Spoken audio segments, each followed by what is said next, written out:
दोस्तों, आज की कहानी एक ऐसे इंसान के बारे में जो अकेला 19 दिनों तक अमेज़न जैसे खतरनाक जंगलों के बीच जिंदा रहा, बिना खाने के, बिना मदद के, सिर्फ अपनी हिम्मत और सर्वाइवल इंस्टिंक्ट के सहारे। दोस्तों, ये कोई बनावटी कहानी नहीं, बल्कि एक सच्ची घटना है जो कि इजरायली एडवेंचरर योसी गिन्सबर्ग के साथ 1981 में घटी थी, जब उनके लिए एक जंगल ट्रिप मौत का एक भयानक खेल बन गया। तो कैसे उन्होंने भूख, थकान, हेलुसिनेशन और जंगल के खतरनाक जानवरों के बीच अपनी जान बचाई। दोस्तों, ये सब देखने मिलेगा हमें आज की मूवी में, जो कि एक रियल लाइफ सर्वाइवल स्टोरी पर बेस्ड है। तो चलिए दोस्तों, बिना देरी किए चलते हैं इस स्पाइन चिलिंग कहानी की तरफ। मेरे बहादुर दर्शकों, कैसे हैं आप सभी। मूवी की शुरुआत होती है योसी गिन्सबर्ग नाम के एक यंग इजरायली ट्रैवलर को दिखाने से, जो एडवेंचर का शौकीन है, जिसके लिए योसी साउथ अमेरिका में ट्रैवल भी कर रहा होता है और बोलिविया के ला पाज में जाकर रुकता है, एक ऐसी जगह जहां बहुत से ट्रैवलर आते हैं। हम योसी के बारे में जान पाते हैं, जो एडवेंचर और अनएक्सप्लोर्ड प्लेसेस डिस्कवर करना चाहता है। उसका नेचर क्यूरियस और रिस्क टेकिंग है। वो नए लोगों से मिलता है और अननोन प्लेसेस एक्सप्लोर करने में इंटरेस्टेड है, जिसका सपना है कि वो अमेज़न रेन फॉरेस्ट को एक्सप्लोर करे, और वही सफर पर निकल भी चुका है। इसी दौरान योसी की मुलाकात मार्कस नाम के एक और ट्रैवलर से होती है, जो प्रोफेशन से एक स्विस स्कूल टीचर है। जल्द ही योसी और मार्कस में गहरी दोस्ती हो जाती है। यही मार्कस को उसका एक पुराना दोस्त केविन मिलता है। केविन एक अमेरिकन फोटोग्राफर है जो वाइल्ड लाइफ फोटोग्राफी का शौकीन है। साथ ही केविन ऑलमोस्ट पूरा साउथ अमेरिका एक्सप्लोर कर चुका है। मार्कस योसी को केविन से मिलवाता है। अगले दिन हम मार्केट में योसी को देखते हैं। तभी योसी को कोई पीछे से आवाज लगाता है। ये आवाज थी कार्ल नाम के एक शख्स की। वो योसी से सवाल करता है कि क्या तुम एडवेंचर की तलाश में हो? मेरे पास तुम्हारे लिए एक एडवेंचर है। मैं जंगल के अंदर उन जगहों पर भी जा चुका हूँ जहाँ किसी और ने कभी जाने की भी नहीं सोची होगी। कार्ल अपने आप को एक एक्सपीरियंस एक्सप्लोरर और गाइड के रूप में इंट्रोड्यूस करता है। कार्ल योसी को अपने एक्सपीरियंसेस और स्किल्स के बारे में बताता है और कहता है कि वो अमेज़न रेन फॉरेस्ट के अनएक्सप्लोर्ड एरियाज दिखाने के लिए भी रेडी है, अगर वो चाहे तो। दोस्तों, कार्ल का टोन और अप्रोच एक कॉन्फिडेंट और नॉलेजेबल पर्सन का होता है। कार्ल योसी से कहता है कि वो अमेज़न जंगल के चप्पे चप्पे से वाकिफ है, और वो योसी को एक ऐसे ट्राइब और कबीले के बारे में बताता है जो दुनिया से बिल्कुल कटे हुए हैं। उन्हें बाहरी दुनिया से कोई लेना देना ही नहीं है। उनकी रहस्यमयी दुनिया बहुत अलग है। कार्ल योसी को उन आदिवासियों के साथ अपनी एक फोटो भी दिखाता है। ये बातें सुनकर योसी, जो ऑलरेडी एडवेंचर का शौकीन है, एक्साइटेड हो जाता है। योसी केविन और मार्कस से कार्ल के बारे में बताता है। वो कहता है कि हमें एक ऐसी दुनिया को जानने का मौका मिल रहा है जिसके बारे में आज तक किसी को कुछ भी नहीं पता। हमारे लिए इससे बड़ा एडवेंचर नहीं हो सकता। लेकिन मार्कस और केविन योसी की बातों से कन्विंस्ड नहीं होते। मार्कस कहता है कि हम कैसे ही उस अनजान शख्स पर भरोसा कर सकते हैं, हम उसे सही से जानते भी नहीं, और वो वहां करने क्या गया था। योसी बताता है कि कार्ल का कहना है कि वहां की नदी में बहुत सोना है, और जब हम इस एडवेंचर ट्रिप से वापस आएंगे तो हमारी जेबें सोने से भरी होगी। अगर तुम्हें भरोसा नहीं है तो कल तुम दोनों उससे मिल लेना और फिर डिसाइड करना। अगले दिन सभी कार्ल से मिलते हैं। कार्ल उन्हें अपने एक्सपीरियंसेस के बारे में बताता है और साथ ही उस सभ्यता के बारे में जो उन आदिवासियों की है। जल्दी ही मार्कस और केविन भी आखिरकार जाने को तैयार हो जाते हैं। कार्ल उन्हें बताता है कि हमारा सफर काफी लंबा होने वाला है, इसलिए हमें शॉपिंग भी करनी पड़ेगी, और अब सब जाने के लिए शॉपिंग करना शुरू कर देते हैं। शॉपिंग के दौरान कार्ल सभी को बताता है कि जंगल में अगर हम कभी भटक जाएं तो हमारा सच्चा साथी होती है नदी। हमें बस नदी को फॉलो करना होता है। अगले दिन ये चारों अपने सफर, अपने एडवेंचरस जर्नी के लिए निकल जाते हैं, और पूरे दिन की थका देने वाले सफर के बाद जल्दी ही रात हो जाती है, जहां वो सभी एक जगह आकर रुकते हैं। कार्ल उन तीनों को आदिवासियों के रहन सहन के बारे में बताना शुरू करता है कि वो लोग कैसे रीति रिवाजों को मानते हैं, उनकी लाइफ कैसी है। लेकिन वो कबीले उतने ही इंटेलेक्चुअल भी हैं, जैसे वो दुनिया के बारे में सब जानते हो बिना उसका हिस्सा बने। और जल्द ही हम उनकी दुनिया को देखने वाले हैं, और कुछ ऐसी चीजें जो शायद आज से पहले कभी हमने नहीं देखी। अगले दिन की सूरज के पहले किरण के साथ ये सभी फिर से अपनी जर्नी को कंटिन्यू करते हैं, जहां काल सफर के दौरान एक मंकी का शिकार करता है। हालांकि दोस्तों या शिकार की सख्त मनाही है, लेकिन काल उन्हें बताता है कि बिना इन चीजों के एडवेंचर कहा। पूरे दिन के सफर के बाद सभी लोग एक जगह आकर रुकते हैं। तभी काल सभी से कहता है कि जल्दी ही बारिश होने वाली है, जिस पर योसी उससे कहता है कि बारिश कैसे हो सकती है, बादल तो आसमान में दिख ही नहीं रहे। लेकिन दोस्तों थोड़ी देर बाद सच में बारिश होने लगती है और उन्हें एक सेफ जगह पर रुकना पड़ता है, क्योंकि अब रात भी हो चुकी थी। काल सभी से कहता है कि कल वो उन्हें पेट भर कर अच्छा खाना खिलाने वाला है, क्योंकि कल वो एक पास के कबीले तक पहुंचने वाले हैं। अगले दिन की सुबह से वो चलना शुरू करते हैं और शाम तक थके मांदे उस कबीले तक पहुंच ही जाते हैं। वो सब लोग यहाँ खूब एंजॉय करते हैं और देख के पता चलता है कि वो लोग काल को अच्छे से जानते हैं, क्योंकि काल अक्सर यहाँ आया करता था। अब एक रात गुजारने के बाद वो फिर से अपना सफर शुरू करते हैं। थोड़ी दूर चलने के बाद काल उन्हें एक रिवर के पास ले आता है और उस रिवर में से सोने का एक टुकड़ा निकाल कर सभी को दिखाता है। ये देखकर तो सभी लोग काफी एक्साइटेड हो जाते हैं। साथ ही उन्हें अब काल की बातों पर यकीन भी होने लगा था। दरअसल दोस्तों अभी भी उनके मन में काल की बातों को लेकर शक बना था, लेकिन अब उन्हें काल पर भरोसा हो गया था। साथ ही दोस्तों हम जान पाते हैं कि उन लोगों को अपना सफर शुरू किए हुए काफी दिन हो चुके हैं, लेकिन अभी भी वो सब उस कबीले तक नहीं पहुंचे थे। इस पर काल उन्हें बताता है कि अभी भी हमें उस कबीले तक पहुंचने में 3 दिन और लगने वाले हैं। यही वजह है कि बाहर की दुनिया अभी तक उनके बारे में कुछ जान नहीं पाई, क्योंकि उन्हें चलते हुए भी काफी टाइम हो चुका था। इसी बीच मार्कस की तबीयत खराब होने लगती है। साथ ही उसे चलने में भी काफी प्रॉब्लम हो रही थी, क्योंकि उसके पैर काफी ज्यादा जख्मी हो गए थे, इतना कि उससे चला भी नहीं जा रहा था।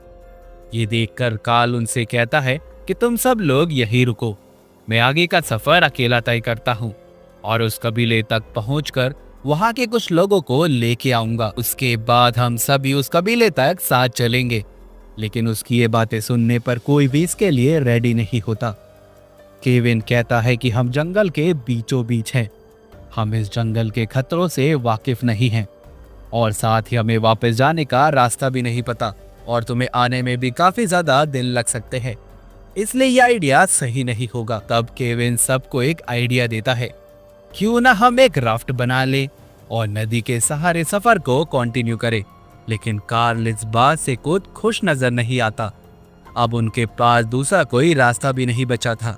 वो सब राफ्ट बनाने के लिए लकड़ियों को इकट्ठा करना शुरू कर देते हैं। वो एक मजबूत राफ्ट बना भी लेते हैं और राफ्ट पर अपना सामान डालकर चारों उस पर सवार हो जाते हैं। लेकिन दिन में शांत दिखने वाली नदी शाम में उतनी ही खतरनाक हो जाती है, इतना कि उसमें उनकी राफ्ट पलटने भी वाली थी। ये देखकर कार्ल सभी को राफ्ट को किनारे पर लगाने को कहता है, लेकिन केविन उसकी बात नहीं मानता। वो कहता है कि हमें नदी से ही जाना चाहिए, ऐसा करके हम जल्दी अपनी लोकेशन तक पहुंच सकते हैं। और इसी बात पर केविन और कार्ल में बहस हो जाती है और जल्दी ही उन्हें अपनी राफ्ट किनारे पर लगानी पड़ती है, जिससे केविन खुश नहीं था। शाम होने वाली थी। कार्ल कहता है कि वो कुछ खाने का बंदोबस्त करने जा रहा है। उसके जाने के बाद केविन बाकी तीनों से कहता है कि कोई तो बात जरूर है जो कार्ल हमसे छुपा रहा है।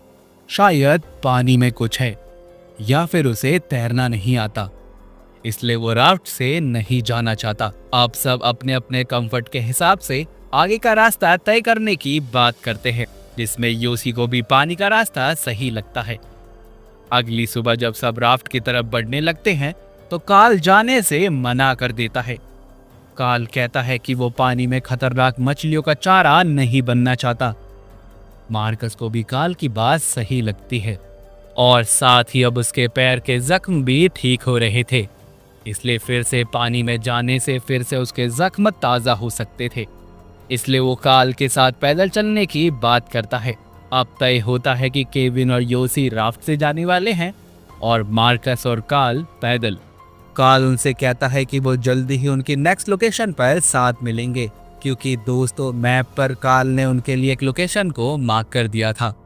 फिर क्या था, मार्कस कार्ल के साथ निकल जाता है और केविन और योसी राफ्ट निकालते हैं। लेकिन दोस्तों अब पानी का बहाव कल से भी कहीं ज्यादा था। दोनों को पानी में अपनी राफ्ट को कंट्रोल करने में काफी दिक्कतों का सामना करना पड़ रहा था और पानी के तेज बहाव के कारण उनकी राफ्ट एक बड़े से पत्थर से टकरा जाती है और वहीं फंस जाती है। दोनों अपनी राफ्ट को कसकर पकड़े हुए थे, क्योंकि राफ्ट पर उनका पूरा सामान था और अगर वो उनके हाथ से गई तो वो इस घने और खतरनाक जंगल में सरवाइव नहीं कर सकते और दोस्तों वो यहाँ ज्यादा देर भी नहीं रुक सकते थे।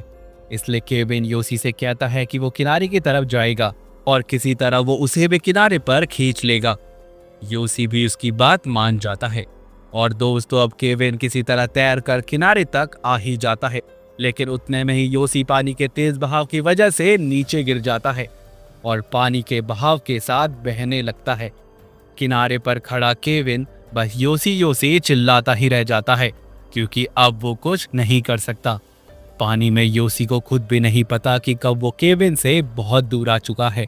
जब थोड़ा पानी का बहाव कम होता है तो योसी सामने एक बड़े पत्थर को जोर से पकड़ लेता है और फिर बड़ी मुश्किल से किसी तरह पत्थरों पर पकड़ बनाता हुआ किनारे तक आ ही जाता है।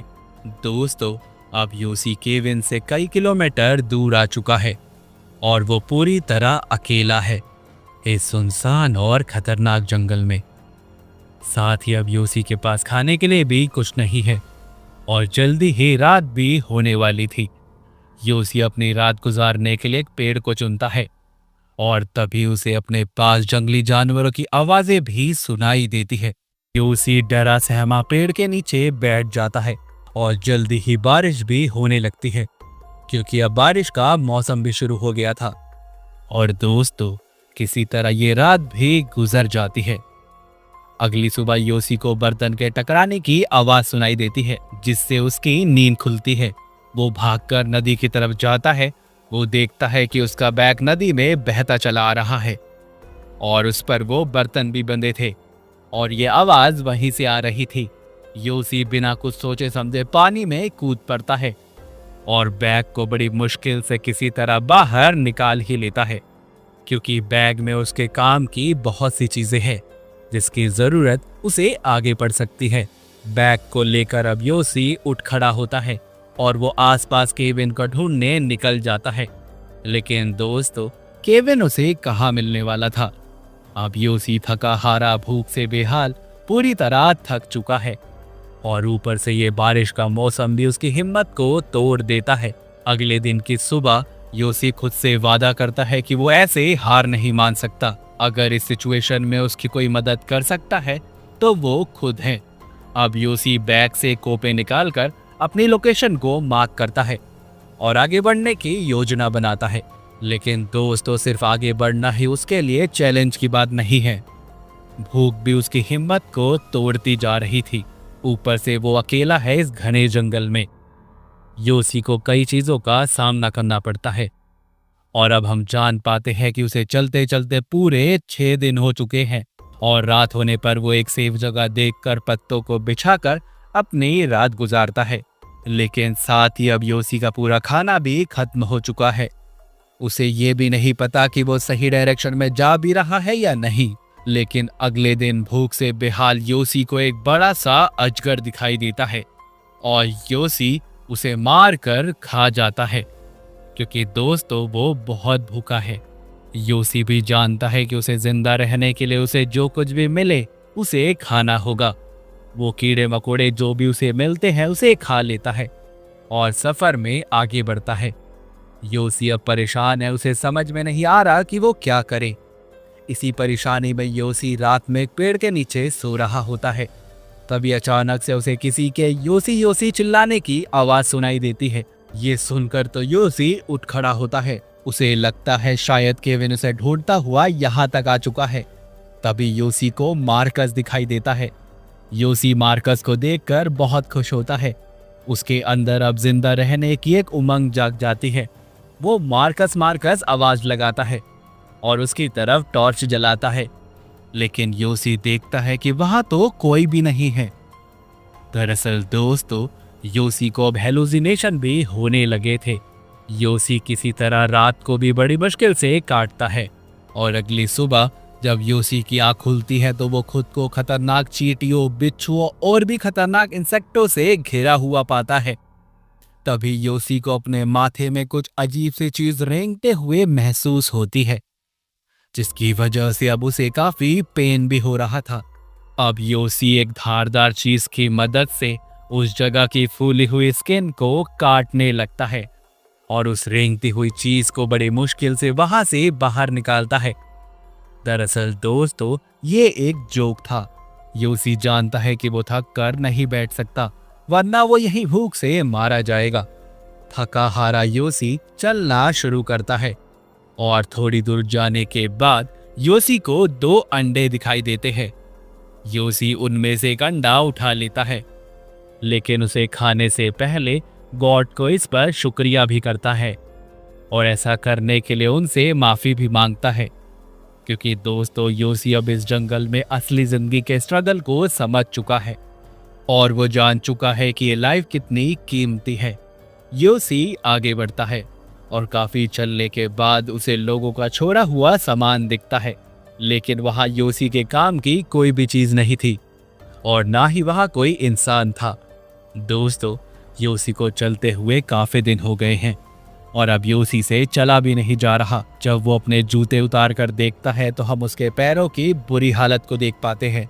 यही वजह थी कि वो चल भी नहीं पा रहा था। अपने दर्द से योसी को मार्कस का ख्याल आता है। जब मार्कस से चला नहीं जा रहा था तब उसने उसकी कंडीशन को सीरियस नहीं लिया और उसे अकेला ही काल के साथ भेज दिया। अगर वो साथ होता तो शायद उसकी ये हालत नहीं होती। कहते हैं ना दोस्तों, जब खुद पर बीतती है तब पता चलता है। और अब योसी अब इसे महसूस भी कर पा रहा था। वो मार्कस से इसके लिए माफी मांगता है कि उसने उसके दर्द को नहीं समझा। इसी गिल्ट और निराशा में योसी अगले दिन का सफर शुरू करता है। तभी थोड़ी दूर चलने के बाद योसी को जमीन पर किसी के जूतों के निशान दिखाई देते हैं, जो काफी पुराने नहीं लग रहे थे। योसी बहुत खुश होता है। योसी जोर जोर से केविन केविन चिल्लाने लगता है, ये सोचकर कि केविन आसपास है। लेकिन दोस्तों, तभी उसे चिड़िया के टूटे हुए अंडे दिखाई देते हैं, जो उसने एक दिन पहले ही खाए थे।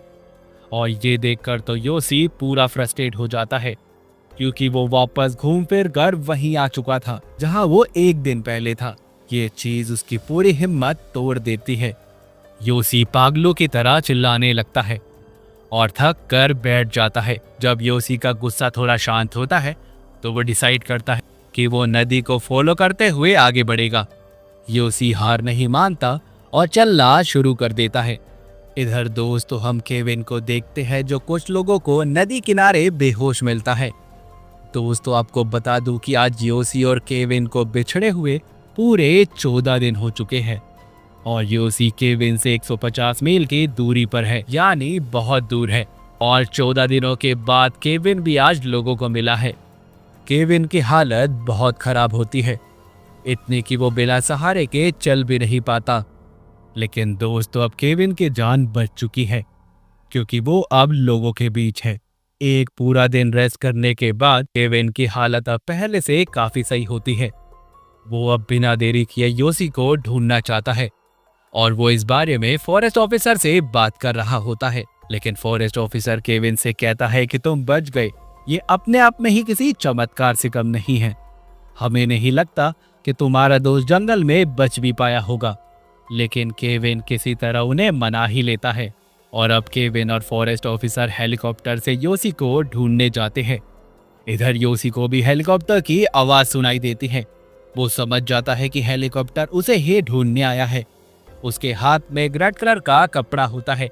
वो उसे जोर जोर से हिलाते हुए चिल्लाने लगता है, लेकिन कोई फायदा नहीं, क्योंकि हेलीकॉप्टर काफी ऊंचाई पर उड़ रहा होता है और वो घने जंगलों के बीच योसी को नहीं देख पाते। और योसी के ना मिलने पर केविन भी बहुत मायूस हो जाता है और वो वापस आ जाते हैं। लेकिन दोस्तों, केविन हार मानने वालों में से नहीं था। वो फॉरेस्ट ऑफिसर से कहता है कि हमें योसी को फिर से ढूंढने जाना चाहिए लेकिन फॉरेस्ट ऑफिसर उससे कहते हैं कि तुम पागल हो चुके हो, तुम्हारे दोस्त को ढूंढा नहीं जा सकता। लेकिन केविन कहाँ हार मानने वाला था। तभी केविन को एक आदमी दिखता है जिसके पास एक बोट होती है और ये आदमी नदी के रास्ते को अच्छे से जानता है। केविन उससे मदद मांगता है लेकिन वो आदमी उसे मना कर देता है, ये कहकर कि तुम्हारे दोस्त को गायब हुए पूरे 17 दिन हो चुके हैं। अभी तक तो वो किसी जंगली जानवर का शिकार भी बन गया होगा। लेकिन केविन कहता है कि मैं अपने दोस्त को ढूंढने में सारी ताकत लगा दूंगा। केविन कहता है कि मैं आज तक किसी के आगे नहीं झुका, लेकिन मैं आज तुमसे मदद की भीख मांगता हूँ। उसका ये जोश और उम्मीद देखकर वो आदमी भी खुश होता है और केविन की मदद करने के लिए तैयार हो जाता है। इधर हम योसी को देखते हैं जो अब अपनी हिम्मत हार चुका है। उसके पास बस एक मौका था। अगर किसी तरह वो हेलीकॉप्टर योसी को देख लेता तो शायद योसी की जान बच सकती थी। अब योसी से चला भी नहीं जाता, लेकिन तभी उसे किसी की आवाज सुनाई देती है। पास जाने पर योसी देखता है कि ये तो एक आदिवासी लड़की है। वो आदिवासी लड़की काफी डरी सहमी होती है। योसी को देखकर तो वो और डर जाती है, लेकिन योसी उसे समझाता है कि उसे उससे कोई भी खतरा नहीं है। लेकिन दोस्तों ये लड़की इंग्लिश नहीं समझ सकती, ना ही योसी उसकी भाषा जानता है। योसी इशारों से उसे समझाने की कोशिश करता है। अब उस लड़की को भी योसी पर यकीन हो जाता है और दोस्तों इसे बीच रात भी हो चली थी, इसलिए योसी अपना ब्लैंकेट उस लड़की को दे देता है और खुद उससे थोड़ा दूर सो जाता है। अगले दिन की शुरुआत वो उसी आदिवासी लड़की के साथ करता है। हालांकि वो लड़की उसकी बातों को समझ नहीं पाती, लेकिन अब योसी इस बात से खुश है कि उसके साथ कोई तो है जिससे वो बात कर सकता है। इसी बीच योसी को एक सड़ा हुआ फल दिखाई देता है। योसी उसे खाने लगता है, लेकिन वो लड़की उसे रोक देती है। इस पर योसी उससे कहता है कि मैं जानता हूँ ये फल सड़ चुका है, लेकिन मुझे काफी भूख लगी है और मुझे जिंदा रहने के लिए खाना ही होगा। सफर के दौरान योसी उस लड़की से बहुत सारी बातें करता है और रात होते ही वो एक सेफ जगह को चुनते हैं। अब वो लड़की भी योसी पर भरोसा करने लगी थी। अब योसी उसे अपने पास बुलाता है और उसे अपने हाथ पर सुला लेता है और उस लड़की के कंधे पर हाथ रखकर उसे दिलासा देता है कि हम जरूर बच जाएंगे, गॉड हमें रास्ता जरूर दिखाएंगे। लेकिन दोस्तों अगले ही पल वो लड़की वहां से गायब हो जाती है और यहाँ हम जान पाते हैं कि असल में ऐसी कोई लड़की थी ही नहीं। ये सब तो योसी का हेलुसिनेशन था और योसी खुद से ही ऐसा सोच रहा था। और बीच बीच में योसी अपनी फैमिली के पास भी पहुंच जाता है, यानी ये सब उसका बस एक भ्रम था, क्योंकि दोस्तों योसी को जंगल में अकेला रहते हुए बहुत वक्त हो चुका है। उसकी मेंटल हेल्थ भी इससे अफेक्ट होने लगी थी। जल्द ही योसी इस बात को समझ जाता है और धीरे धीरे अपना सफर शुरू करता है। वो नदी को फॉलो करते हुए चलता है, लेकिन इसी बीच योसी एक दलदल में फंस जाता है और उसमें धंसने लगता है। योसी जितना हिलता है वो उतना ही दलदल में धंसने लगता है। योसी समझ चुका है कि अगर वो जितना ज्यादा हिलेगा और पैनिक होगा उतना ही उसमें धंसता जाएगा। वो अपने दिमाग को शांत करता है। तभी उसे टहनी दिखाई देती है। वो किसी तरह उस टहनी को पकड़ता है और उसे पकड़कर बड़ी मुश्किल से बाहर आ जाता है, लेकिन योसी देखता है कि उसका बैग दलदल में ही रह गया था। और दोस्तों योसी में इतनी भी ताकत नहीं थी कि वो बैग को बाहर निकाल सके। योसी थका हारा भूख से बेहाल जमीन पर लेट जाता है। योसी अब इस हालत में है कि वो चल भी नहीं सकता, वो रेंगता है। तभी योसी को एक आइडिया आता है। वो पास के एक पेड़ की एक टहनी के पास जाता है, जहां दोस्तों बहुत सारी खतरनाक चींटियां होती है, जिसके डंक से इंसान तड़प जाता है। योसी अपनी पैंट को कसकर बांधता है और उस पेड़ की टहनी को पकड़कर उसे जोर जोर से हिलाने लगता है। इससे दोस्तों ये होता है कि सारी चींटियां योसी को काटने लगती है। योसी दर्द से तड़प जाता है, लेकिन चींटियों के काटने से उसके खून में जैसे रफ्तार आ जाती है और वो भागने लगता है। वो और जोर से भागता है। इसी बीच योसी को हेलुसिनेशन भी होने लगते हैं। उसे अब सब लोग दिखाई देते हैं जिससे भी वो आज तक मिला है। उसे मार्कस, केविन, वो लड़की सभी दिखते हैं और योसी जोर जोर से चिल्लाते हुए भागता है कि वो हार नहीं मान सकता, वो हार नहीं मान सकता। और दोस्तों भागते भागते योसी नदी के किनारे आ ही जाता है और किनारे पर आकर गिर जाता है, जिसके थोड़ी देर के बाद वो पेड़ों की बड़ी बड़ी लकड़ियों से वाई भी बनाता है, क्योंकि अगर कोई हेलीकॉप्टर ऊपर से गुजरेगा तो वो उसे देख सके। योसी भूखा है और रात भी हो चुकी है। तभी उसे एक कछुआ दिखाई देता है। योसी एक पत्थर उठाता है, लेकिन वो कछुए को नहीं मारता, क्योंकि दोस्तों अभी तक योसी को जिंदगी की कीमत पता चल चुकी है। वो जानता है कि जिंदगी कितनी अनमोल है। वो दोनों हाथ उठाकर गॉड का शुक्रिया अदा करता है, क्योंकि उन्होंने ही उसे इतनी हिम्मत दी कि वो नदी के किनारे तक पहुंच पाया। हालांकि दोस्तों अभी भी उसकी जान बच पाएगी या नहीं, वो नहीं जानता। अगले दिन हम केविन को देखते हैं, जो योसी को ढूंढते हुए उसी किनारे पर पहुंच चुका है, लेकिन उसे योसी कहीं भी दिखाई नहीं देता, ना ही उसका वो यस वाला साइन। केविन के साथ वो बोट वाला आदमी भी होता है। वो केविन से कहता है कि अब हम आगे नहीं जा सकते, हमें वापस चलना होगा। और दोस्तों वो बोट स्टार्ट करके वहां से जाने लगते हैं। तभी हम योसी को देख पाते हैं, जो वहीं थोड़ी दूर पर सो रहा होता है और उसे बोट के स्टार्ट होने की आवाज सुनाई देती है। वो किसी तरह खड़े होने की कोशिश करता है, लेकिन उसके पैर उसका साथ ही नहीं देते। योसी देखता है कि वह केविन है, जो अब जा रहा है। योसी उसे आवाज तो लगाना चाहता है, लेकिन उसमें इतनी भी ताकत नहीं कि वो जोर से चिल्ला सके। सोचिए दोस्तों, ये कैसा पल होगा जहां योसी आवाज तो लगाना चाहता है पर वो लगा नहीं सकता। लेकिन तभी अचानक से केविन की नजर योसी पर जाती है, जिसे देखकर केविन बहुत खुश होता है। वो बोट घुमाकर वापस आते हैं। केविन योसी को गले से लगा लेता है। योसी की तो खुशी का ठिकाना ही नहीं था, जिसके बाद केविन योसी को बोट में बैठाकर वहीं ले आता है, जहां सारे लोग योसी को देखकर हैरान थे। दोस्तों अब योसी की जान बच चुकी थी, लेकिन मूवी के लास्ट में हम जान पाते हैं कि किसी को भी कार्ल और मार्कस के बारे में कुछ भी पता नहीं चला कि आखिर उनका क्या हुआ। साथ ही हम ये जान पाते हैं कि गवर्नमेंट को भी कार्ल की तलाश थी, क्योंकि वो पहले भी ऐसे ही ट्रैवलर्स को ले जा चुका था। ना ही हम ये जान सके कि कार्ल ने योसी को ही क्यों चुना था इस सफर के लिए। मूवी के लास्ट में हम जान पाते हैं कि उस सफर के बाद केविन ने भी हार नहीं मानी और अपनी वाइल्ड लाइफ फोटोग्राफी और एडवेंचर को जारी रखा। और उसने अपनी जर्नी, रेस्क्यू और जंगल में कैसे उसने सरवाइव किया, इसके बारे में एक किताब भी लिखी। और दोस्तों योसी ने भी एडवेंचर को नहीं छोड़ा, वो आज भी ऐसे ही एडवेंचर करता है। आज योसी 10 सालों के बाद उसी नदी के किनारे आया है, जहां लगभग उसकी लाइफ खत्म ही होने वाली थी। और दोस्तों इसी एंडिंग के साथ हमारी अमेजिंग सर्वाइवल मूवी होती है खत्म। आई होप दोस्तों आपको आज की मूवी का एक्सप्लेनेशन अच्छा लगा होगा। अगर हाँ तो वीडियो को लाइक करना मत भूलना, क्योंकि आपका बस एक लाइक हमें बहुत मोटिवेट करता है। चैनल पर भूले भटके आ गए हो तो सब्सक्राइब भी कर लेना, ताकि मुझे मोटिवेशन और आपको नोटिफिकेशन मिल सके। साथ ही नोटिफिकेशन बेल को ऑल पर करना मत भूलना। मैं मिलता हूँ आपसे एक नई वीडियो में एक नई कहानी के साथ। और हाँ दोस्तों, फाइनली Thanks for watching.